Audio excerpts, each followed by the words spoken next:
dans le prochain épisode de Demain nous appartient. Tandis que Georges pense savoir qui est le vrai copycat, les Moreno cèdent face à Brunet. En parallèle, Victoire et Samuel jouent à un jeu dangereux. Attention, les paragraphes qui suivent contiennent des spoilers sur l'épisode de Demain nous appartient diffusé demain soir sur TF1. Si vous ne voulez rien savoir, ne lisez pas ce qui suit. Vendredi 20 mai dans Demain nous appartient. Georges pense savoir qui est le copycat. Une salle d'interrogatoire, Raphaël a décidé de prendre le dossier de Tristan.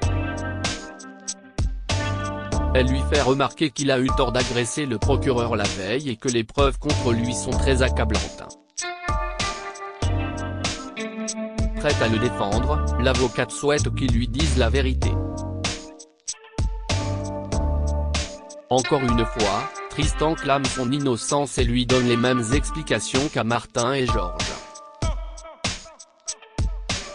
Raphaël le croit, mais elle le sait, son dossier est très compliqué.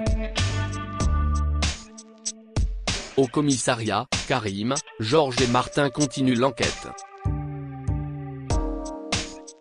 Pour le lieutenant et le commandant, il serait très étonnant que l'ex-patron du Spoon ait tué ces 4 personnes. Martin pense que les derniers éléments retrouvés sont une mise en scène. Il rappelle à ses collègues les précautions prises par le copycat depuis le début. Il n'aurait probablement pas laissé de telles preuves en évidence. Ils finissent par conclure que Tristan a été piégé par le tueur, qui lui court toujours. Lorsqu'ils l'ont perquisitionné chez Mercier, ils ont découvert de nombreuses correspondances.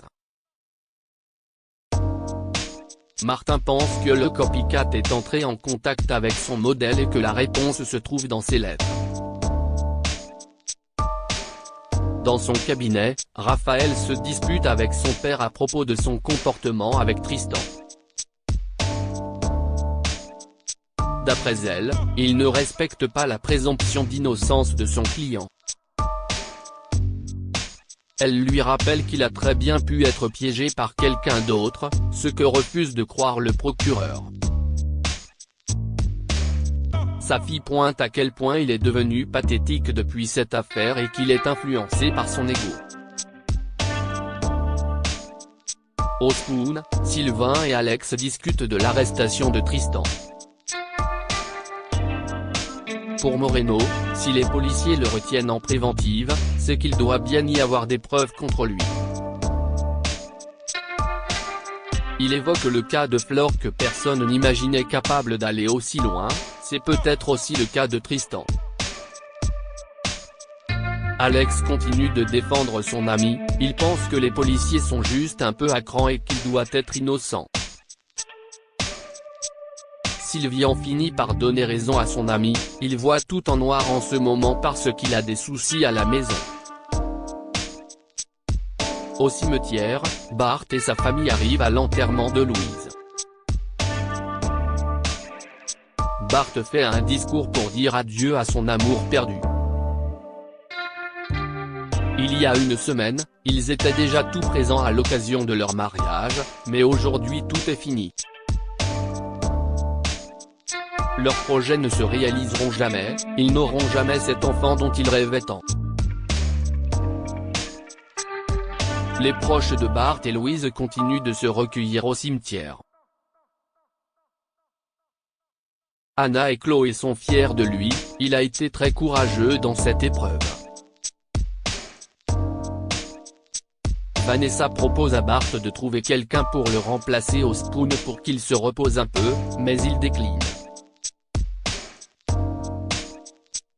Toutefois, il la remercie de son aide depuis la mort de Louise. Pour elle, tout ce qu'elle a fait jusqu'ici était pour les aider. Au commissariat, Nordine épluche les nombreuses correspondances de Mercier. Pour le moment, aucun nom ne ressort, les échanges s'arrêtaient souvent au bout de 2 lettres. Georges décide d'aider son collègue, après avoir regardé plusieurs enveloppes, une semble retenir son attention.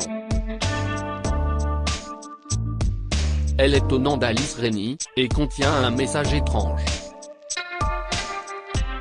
Intrigué, Georges s'empresse de faire des recherches sur son ordinateur. Georges réussit à trouver quelque chose, mais décide de le cacher à Nordine. Quand son collègue lui tend la liste de prénoms, le lieutenant est dans ses pensées. Il n'a pas l'air de se remettre de sa découverte. Il prétexte une urgence et part rapidement.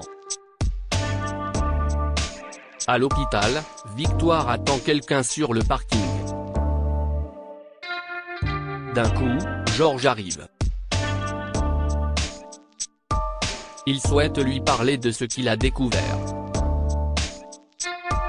Étant la seule personne en qui il a confiance, il lui annonce que le tueur en série est selon lui Vanessa.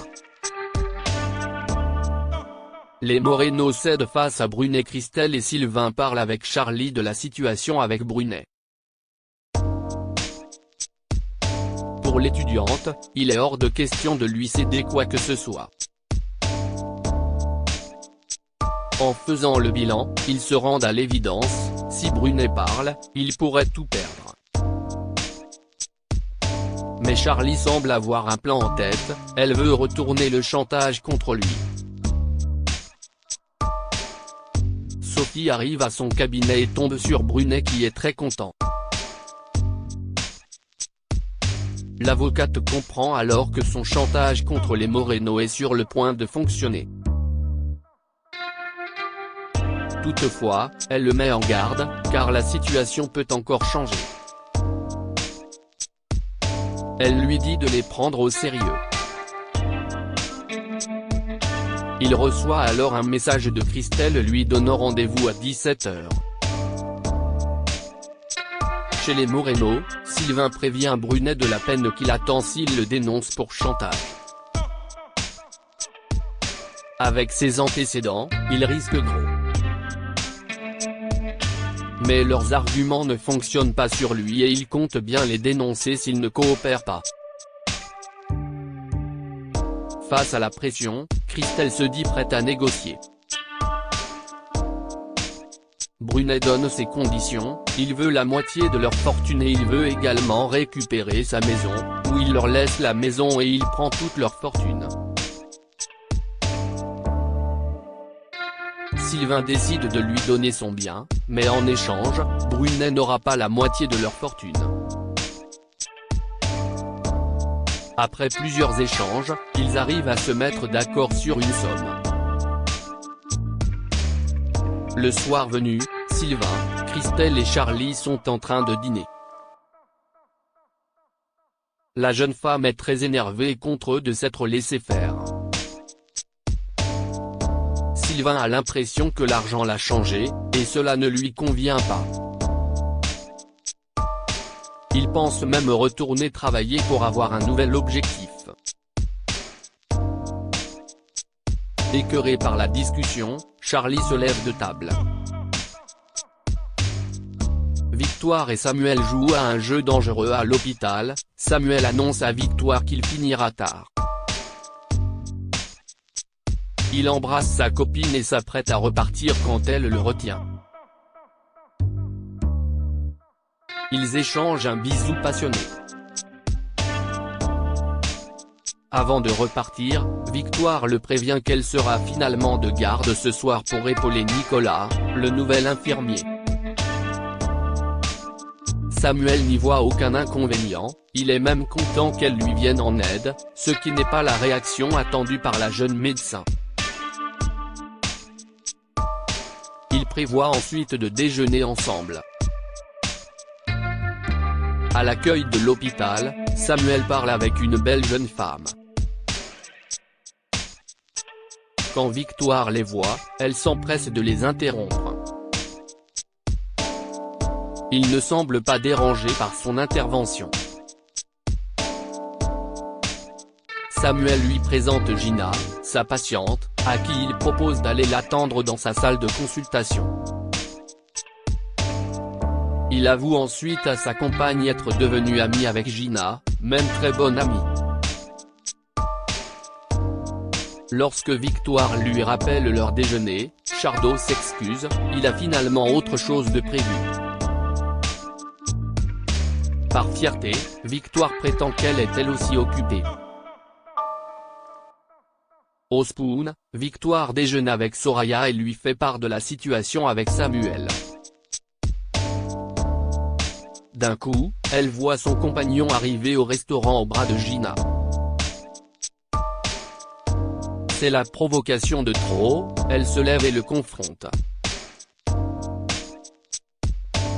Alors qu'elle se montre odieuse avec sa patiente, Samuel lui avoue que c'est un déjeuner professionnel, car il va aider la jeune femme pour son opération, une augmentation mammaire. Victoire repart folle de rage. Plus tard, Samuel fait part à William de la mise en scène qu'il a préparée pour Victoire. Sa patiente est également comédienne et elle a accepté de l'aider. Son ami ne comprend pas du tout leur relation et le met en garde sur les complications que ce jeu pourrait amener. Dans la salle de garde, Victoire retrouve Samuel. La jeune médecin est exaspérée par le comportement de son petit ami et lui propose d'avoir une relation libre pour qu'il puisse sortir avec Gina.